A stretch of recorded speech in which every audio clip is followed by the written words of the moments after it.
Hello, Algebra. I hope you guys are having a good day.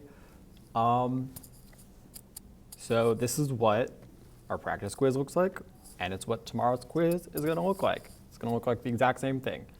So let's just get into it. We know how it goes, and we've seen problems like this before. So let's see. For number one, A, B, C, D, and E, you just want to identify which form it's in, and we know how to do that. So let's see. I'm looking at 1A. That one has a y all by itself. So if there's a y all by itself, I know it's got to be slope-intercept.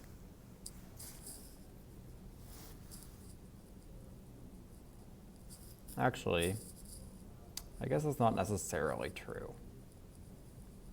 If there's a y all by itself, it could also be point slope. And we would have to look for this thing there where it's like the x is inside parentheses on the other side. But, you know, we don't got that going on here because this one is slope-intercept. The next one has the y and the x on separate sides of the equation, but the y isn't all by itself. Therefore, it's point slope. This one has the x and y on the same side of the equation. If they're on the same side, it's automatically standard. D has the y all by itself. Since the y is all by itself, and the x is not inside parentheses, it's slope-intercept. And E has the x and the y on the same side of the equation. Therefore, it's standard.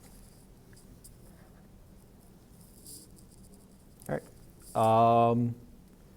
Problem number 2, it says fill out the table and graph the equation. So when we are filling out our table,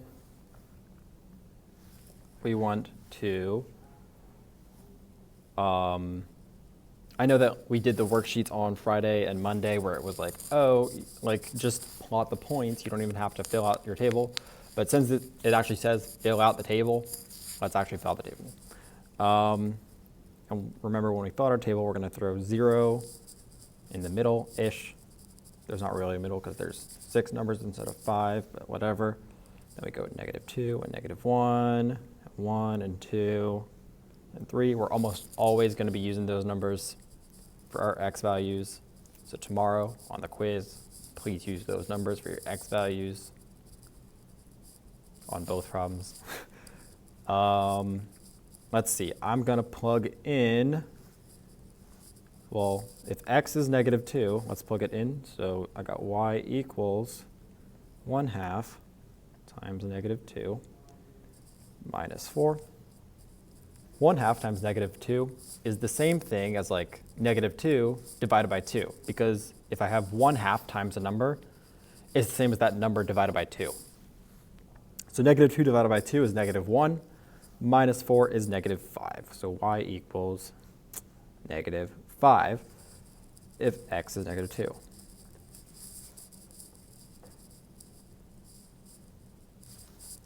If x is -1, so let's see, y equals 1/2 times -1 minus 4. -1 times 1/2 is -0.5, I guess. Minus 4. -0.5 minus 4 is -4.5. And now I see my pattern starting to form. So it's adding 0.05 each time, and the x values are going up 1 because I designed them to go up 1. I chose these values because they're going to go up 1. So I'm adding 0.05 each time.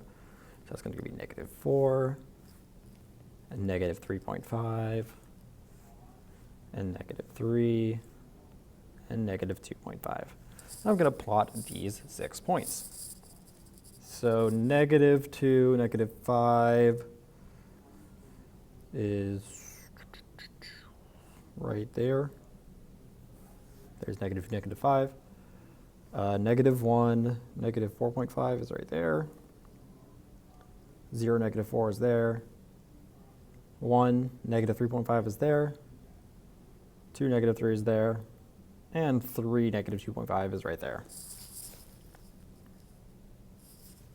Now I know last week I was like, oh, you just need to plot the 2 points and make sure the line goes through them. If you plot more points, it does help you be more secure. And since we had our table filled out anyways, may as well plot all 6 of those points. But tomorrow on the quiz, please make sure that you have the table filled out and you have your points plotted, as well as the line that goes through them.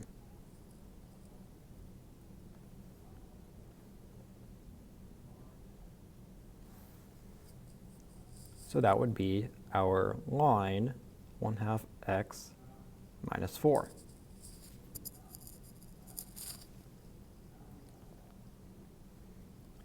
And we are going to do the same thing with number 3.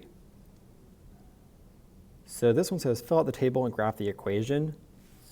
Even though it says fill out the table and graph the equation, I'm going to graph the equation, then fill out the table. Because I see this as in standard form. And remember, standard form is good for finding the intercepts. So my x-intercept is going to be when y equals 0. So I have negative 6x plus 4 times 0 equals 12. That becomes negative 6x equals 12 because 4 times 0 is 0, and negative 6 plus 0, redundant. I'll divide both sides by negative 6 now. And x equals, well, 12 divided by negative 6 is negative 2. So that was when when y was 0, x was negative 2, which means that's my x-intercept. So on my x-axis, there's my negative 2.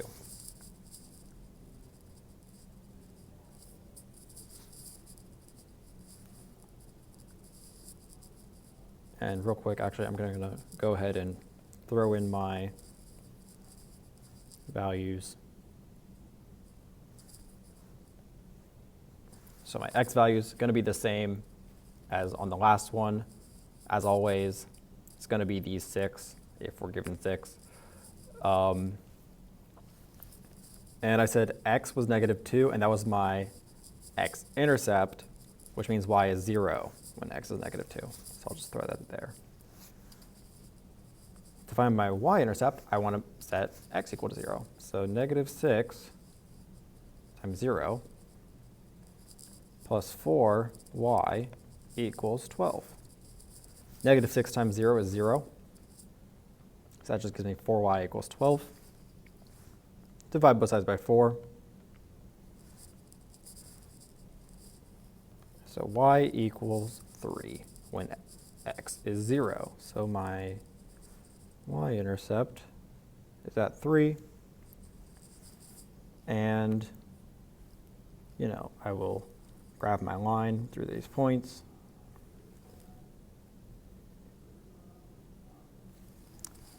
Okay, I still do have to fill out my table. And it's not easy to fill out a table when it's in standard form, so I could convert it to slope-intercept form if I want to. But I just said that when x was 0, y was 3. So there we go.